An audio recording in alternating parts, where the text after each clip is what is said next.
बिस्मिल्लाहिर्रहमानिर्रहीम। अस्सलामुअलैकुम। नाज़रीन कराम, नई वीडियो में आपको खुश आमदीद कहते हैं।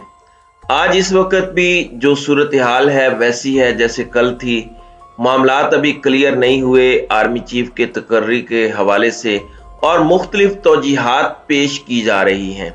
एक बार बार जिक्र हो रहा है सीनियरिटी लिस्ट का कि जनाब सबसे सीनियर जो है नवाज शरीफ ये कहते हैं कि उसे लगा दिया जाए और एक नया ट्रेडिशन और एक नया तरीका हम शुरू करेंगे कि जिसमें बिल्कुल इख्तलाफ की कोई गुंजाइश नहीं रहेगी। लेकिन इसमें बड़ा कैच है, नवाज शरीफ की जो मुनाफिकतें हैं और उनकी जो ख्वाहिश है आज भी पाकिस्तानी फौज पर अपना जर्नैल मुसल्लत करने की, जिसको वो अपना समझते हैं। हालांकि जर्नैल कोई भी हो, हमने देखा है कि जो भी चीफ ऑफ आर्मी स्टाफ बना है उसने आके बाद में पाकिस्तान और इदारे को मुकद्दम रखा है। आपको पता है कि नवाज शरीफ ने 5 तैनातियां की हैं आर्मी चीफ स्टाफ्स की, लेकिन किसी के साथ इनकी नहीं बन सकी क्योंकि जो नवाज शरीफ चाहते हैं उस पर कभी भी पाकिस्तान का रियल सोल्जर सरेंडर नहीं करेगा। अब एक तो ये मैं आपको बता दूं कि इसमें मुनाफिकतें कहां कहां पर हैं और सीनियरिटी लिस्ट असल में है क्या और नवाज शरीफ इसको कैसे मैनिपुलेट करना चाह रहे हैं। दूसरी एक इंपॉर्टेंट ऑब्जर्वेशन है बाबर सत्तार साहब की। Justice Babar Sattar Islamabad high court के, उन्होंने ये करार दिया है एक फैसले में कि आर्मी चीफ के हवाले से अगर कोई ट्वीट हो तो उसको बुनियाद बनाकर किसी को आप गिरफ्तार नहीं कर सकते। यानी ऐसी ट्वीट हो जिसमें तनकीद की गई हो तो ये कहा जाए कि उन्होंने फौज में कोई बगावत पैदा करने की कोशिश की है। तो जस्टिस बाबर सत्तार ने कहा है कि ऐसे एक ट्वीट से ना तो बगावत हो सकती है, ना फौज के खिलाफ कोई जज्बात उभारे जा सकते हैं। ये फजूल है, ये गलत है। एफआईए ने एक शख्स को उठाया हुआ था, उसको इस्लामाबाद हाई कोर्ट ने रिहा करने का हुक्म दिया है और उस एफआईआर को भी खत्म कर दिया है। तो ये एक बहुत बड़ा फैसला है और आने वाले वक्त में इसकी इम्प्लीकेशंस कैसे होगी we have to wait and see. लेकिन जो फैसला justice Babar Sattar Islamabad high court के उन्होंने दिया है वो एक लैंडमार्क डिसीजन है इस हवाले से कि माजी में खुफिया एजेंसियां जिस तरीके से इसको इस्तेमाल करने की कोशिश करती थी इस पर उन्होंने एक बंद बांधा है। दूसरी जानिब बड़ी बातें हो रही हैं कि मोहम्मद बिन सलमान क्यों नहीं आए और क्या वजह है, लेकिन उसमें एक और चीज है कि जो निगरान सेटअप बनता था उसके लिए कोई नाम था जिसकी सपोर्ट थी बाहर से और अंदर से भी, लेकिन नवाज शरीफ उस पर एग्री नहीं हुए और उसके बाद फिर प्रिंस मोहम्मद बिन सलमान ने दौरा यहाँ का मनसूख किया। मैं इस पर तफसील से आगे जाकर बात करूंगा कि वो नाम कौन सा है। बड़ा फेमिलियर नेम है, बड़ा अच्छा नाम है, बट नवाज शरीफ को वो एक्सेप्टेबल नहीं है।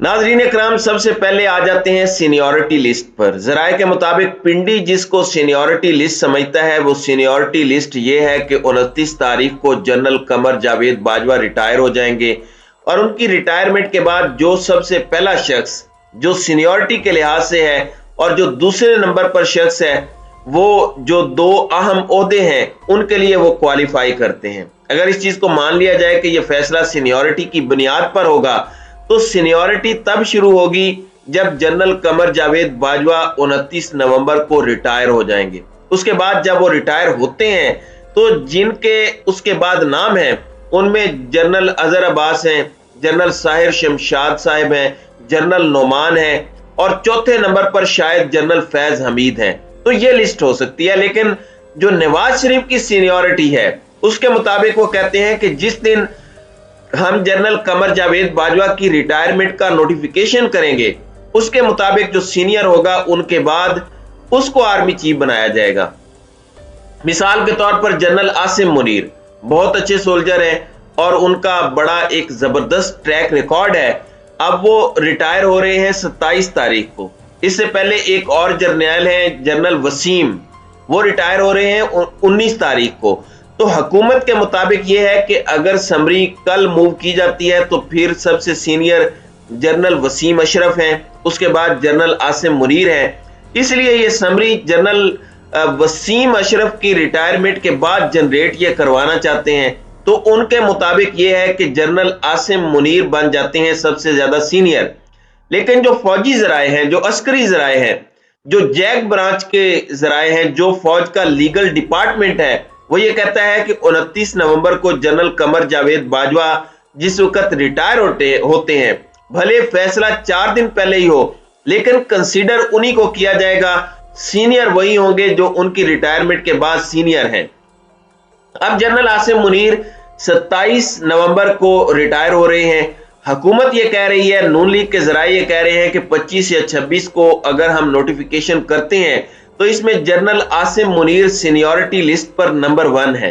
अब वो इसलिए ये कह रहे हैं क्योंकि नवाज शरीफ उन्हें चाहते हैं। देखें, नवाज शरीफ का मुनाफिकत में कोई सानी नहीं है और उन्होंने हमेशा फौज को कंट्रोल करने की कोशिश की है और उन्होंने कानून को हमेशा धोखा देने के लिए इस्तेमाल किया है, चकमा देने के लिए इस्तेमाल किया है। अब वो ये चकमा दे रहे हैं कि क्योंकि सीनियर जनरल आसिम मुनीर हैं इसलिए उनको बना दिया जाए। फौज की जो ये सीनियरिटी लिस्ट है, जो टेक्निकल चीजें हैं, उसमें जो सीनियर हैं वो साहिर शमशाद मिर्जा बनते हैं। अब ये मामला फंसा हुआ है, इसमें आसिफ अली जरदारी के हवाले से बज़ाहिर बयानात आ रहे हैं कि सब अच्छा है, लेकिन ऐसा है नहीं और इसमें बात फंसी हुई है। टाइम इनको दे दिया गया है शहबाज शरीफ को, अब शायद आज वो वापस आ जाएंगे, लेकिन अगर किसी ने उससे हट के बात करने की कोशिश की तो फिर उसका अंजाम बुरा होगा। माजी में जिस तरह मैनिपुलेट करने की कोशिश की है नवाज शरीफ ने इदारों के साथ, और फिर जो रिएक्शन आया है वो बड़ा खौफनाक रिएक्शन था। अल्लाह हमें उस दिन से बचाए, अल्लाह ताला हमें उस दिन से महफूज रखे। ये तो सीनियरिटी वाला मामला है जिस पर हुकूमत किस तरीके से मैनिपुलेट करने की कोशिश कर रही है और इसको आइन और कानून का लिबादा उड़ा के लोगों को एक गोली देने की कोशिश की जा रही है, लेकिन जाहिर है ये इस तरह गोली दी नहीं जा सकती। दूसरी जानिब justice Babar Sattar, Islamabad high court में उनके सामने एक दरखास्त थी। एक शहरी है काशिफ, उसको FIA ने पकड़ लिया और उसके ऊपर पर्चा किया कि उन्होंने आर्मी चीफ के खिलाफ एक ट्वीट किया है।